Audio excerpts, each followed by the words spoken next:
कि जिस थाली में खाते हैं उसमें छेद करके फिर जाते हैं कि बड़ा हसीन है इनकी जवान का जादू, लगा के आग बहारों की बात करते हैं, जिन्होंने रात में चुन चुन के बस्तियों को लूटा वही नसीबों के मारों की बात करते हैं। सीएम योगी आदित्यनाथ ने बुधवार को विधानसभा में विपक्ष के सवालों को करारा जवाब दिया।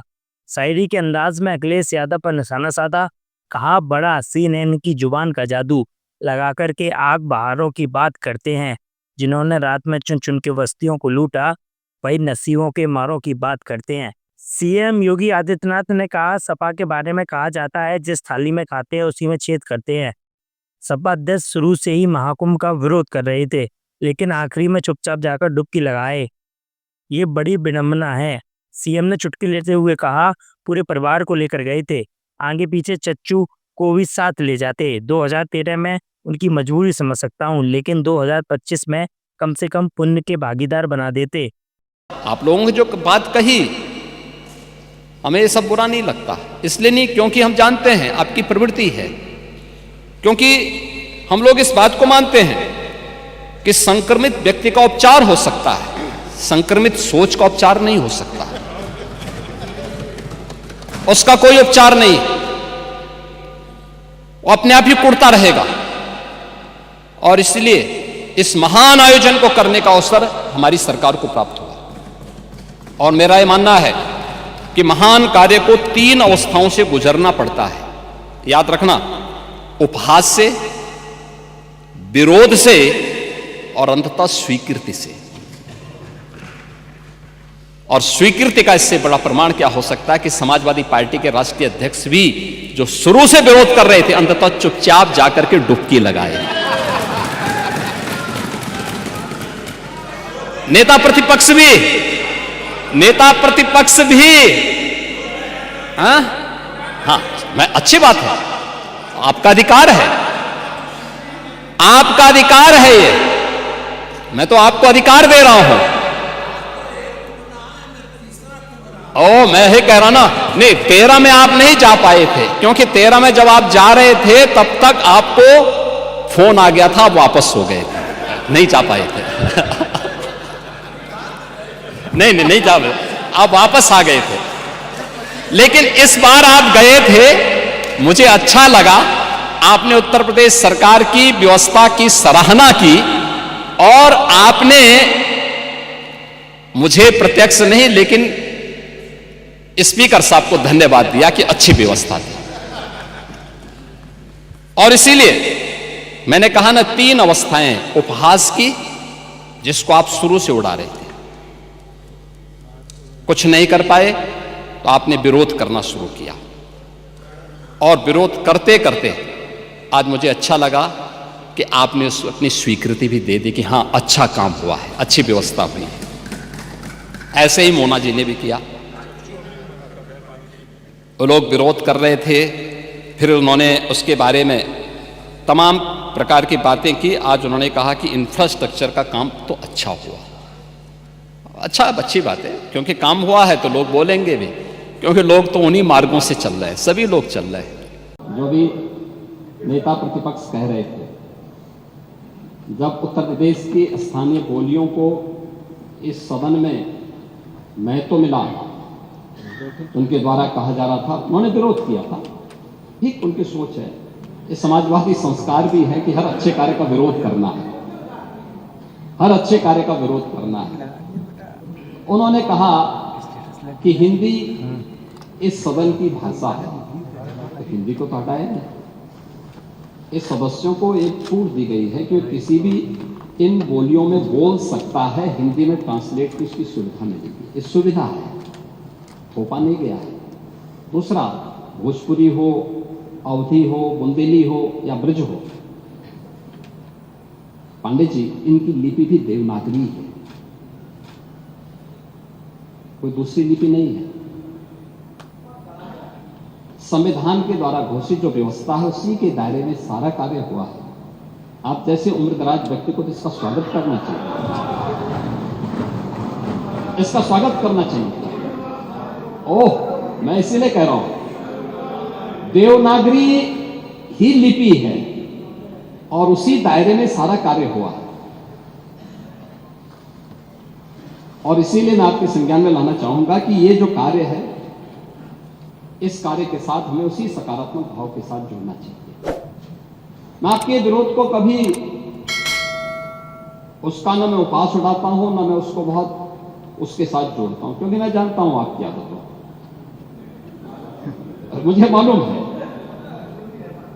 आप लोगों के बारे में एक मान्यता ये भी है, मजबूरी भी है, और आपके बारे में मान्यता भी है कि आज के समाजवादियों के बारे में तो जिस थाली में खाते हैं उसमें छेद करके फिर जाते हैं। और ये जो आप लोगों के बारे में मान्यता है, उसी के बारे में मैं आपसे कहना चाहूंगा कि महोदय, जब हम महाकुंभ के बारे में चर्चा कर रहे हैं और ये आयोजन, नहीं आपके बारे में इसलिए बोल रहा हूं, मैं आऊंगा उस पर भी, मैं उस पर भी आऊंगा भी, उस पर भी मैं आ रहा हूं। जब एक महाकुंभ का विरोध पहले दिन से कर रहे थे, महोदय मैं एक एक करके इनके बयानों को यहां पे उद्धृत करना चाहूंगा, और पिछले सदन में भी मैं याद दिलाना चाहूंगा, जब हम लोग यहां पे इसी सदन में आए थे तो महाकुंभ पे चर्चा, उस समय महाकुंभ की तैयारियां चल रही थी और चर्चा के लिए एक दिन निश्चित किया गया था। आप लोगों ने सदन नहीं चलने दिया, सदन नहीं चलने दिया। अच्छा होता महाकुंभ के पहले सदन में पूरे दिन भर की चर्चा होती, हम उस व्यवस्था के बारे में चर्चा करते, आपके अनुभव का लाभ लेते, लेकिन आपने चर्चा नहीं होने दी। लेकिन पहले दिन से ये चर्चा, पहले दिन से ये अफवाह और इस प्रकार का दुष्प्रचार आपके द्वारा निरंतर होता रहा। आप याद करिए, समाजवादी पार्टी के राष्ट्रीय अध्यक्ष ने महाकुंभ आयोजन के पहले इस बारे में कहना शुरू किया कि साहब इतना पैसा और इतना विस्तार देने की आवश्यकता क्या है। उनका बयान कि हमारी सरकार से अपील है कि बहुत सारे बुजुर्ग जो 65 साल से ऊपर और 70 साल से ऊपर के लोग हैं, स्नान नहीं कर पाए। उसके बाद फिर उनके बयान आए, जब शुरू हो गया, फिर लगातार अगर समाजवादी पार्टी के सोशल मीडिया हैंडल को देखें, वो आपके संस्कारों के अनुसारी भाषा का प्रयोग भी करते हैं, और जिस प्रकार की भाषा का उसमें प्रयोग किया जाता है, मुझे लगता है किसी भी सभ्य सोसाइटी के लिए वो भाषा कभी शोभा नहीं देगी। आप लोगों के अपने संस्कार हो सकते हैं, आप लोगों का अपना व्यवहार हो सकता है, लेकिन कोई सभ्य समाज और कोई सभ्य सोसाइटी उसको कभी मान्यता नहीं दे सकती, लेकिन उसके माध्यम से लगातार दुष्प्रचार किया गया। यही नहीं, ये भी मांग हुई, देखिए आपकी पार्टी के ही नेता, आपके अध्यक्ष ने कहा कि हम मांग करते हैं कि अकबर का किला जो बिल्कुल संगम नोच पर वहां जो वट वृक्ष है उसकी पूजा करते हैं, सरस्वती नदी भी वहीं से निकलती है। आप देखिए, यानी अक्षय वट का नाम भी उनको नहीं मालूम। सरस्वती कूप को सरस्वती नदी कहते हैं, ये आपका जनरल नॉलेज है।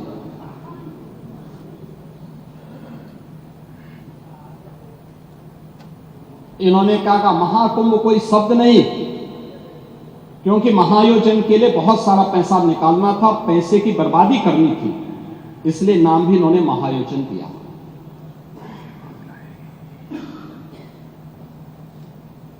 पहले दिन से ही राज्य सरकार आंकड़े दे रही है कि कितने लोगों ने पवित्र डुबकी लगाई है। जो लोग पवित्र डुबकी लगाने वालों की संख्या बता सकते हैं, वे यह नहीं बता पा रहे हैं कि कितने लोगों की जान चली गई। इनके एक सहयोगी आ रहे हैं, चिंता मत करिए, एक एक प्रश्न का उत्तर देंगे, थोड़ा पेशेंस रखिए। देखो आप बोल रहे थे, मैं बहुत शांति से सुन रहा था, बहुत शांति से। आप ही के एक सहयोगी श्री लालू यादव जी कह रहे हैं, अरे ये सब कुंभ का क्या कोई मतलब है, फालतू का कुंभ है, यानी सनातन धर्म के इस महाआयोजन को फालतू उनको दिखाई देता है। और इनके एक और सहयोगी उससे भी 2 कदम आगे आकर के कहती हैं कि महाकुंभ मृत्यु कुंभ में बदल गया है। ये क्या है? ये क्या है? मल्लिकार्जुन खड़गे कांग्रेस के नेता अध्यक्ष कहते हैं कुंभ भगदड़ में हजारों लोग मारे गए।